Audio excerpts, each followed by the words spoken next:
Hey guys, alright, so this is example 10 from 4.5. Estimate the volume of material in a cylindrical shell with the shell thickness being 0.5. Let's correct that to feet since these are all measured in feet, okay? So with the thickness of the shell of a 0.5 or half of a foot. So what we know is based on the picture, we know the height, okay, is 21 feet. We are given the diameter is 10 feet, which tells me the radius is going to be 5 feet. The shell thickness, as you can see, this one's just shell thickness of half a foot. So that's really the change in radius is going to be 0.5 of a foot. Okay, so half of a foot. So if you see the thickness of it, so what's happening is the shell thickness is really what's happening here, right? So this is the shell, and that's going to be half of a foot.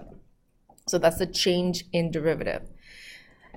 So question A says, estimate the volume. Well, what we want to do is write the volume formula down. Volume equals to pi r squared times h. The height is fixed because it gave us the height of 21 feet. Okay, so next step we want to do is we want to find the change in volume with respect to the variable, which is r, since the height is fixed. So what that's going to do is we want to do the derivative, 2 pi r times h. Well, we have to, this is estimate the volume. So we from here going to just solve for d of v, which is 2 pi r times h times dr. Well, let's plug all the stuff that we have in. 2 pi, radius, we know is 5. The height is fixed as 21, and dr is 0.5.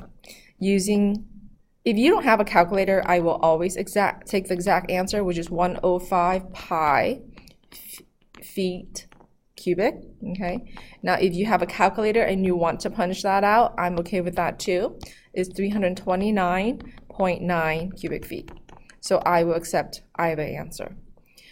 So these type of questions, what you really want to know is, okay, they give all of these numbers are given to me. Do I know what they represent? Okay, so that's really what you want to be mindful of. So here's B. Estimate the volume of material in a cylindrical shell with the shell thickness now being 1 inch, and they give you a new height, a new shape. The new height is 30 inches, and the radius is 6 inches. So same thing, it says estimate the volume. So the first thing you want to do is write down the volume formula. Volume is pi r squared times h, and it says estimate the volume. That means you're going to have to find the change in volume. So we want to do the derivative of volume with respect to radius. Remember, since height is given to us, the height is a fixed value, so we don't have to worry about the height. So similarly, the derivative is 2 pi r times h.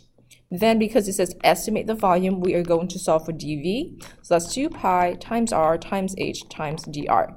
Let's plug in everything we have. So dv is 2 pi, radius is given to you as 6 inches. Then the height is given to you as 30. The change in dr, which is the thickness of the shell, is 1. So if you don't have a calculator, I would just take it as 360 pi inches cubic and leave it just like that. It's just fine. Okay, and that's as easy as it is to find the change in volume. All right, this is the end of example 10.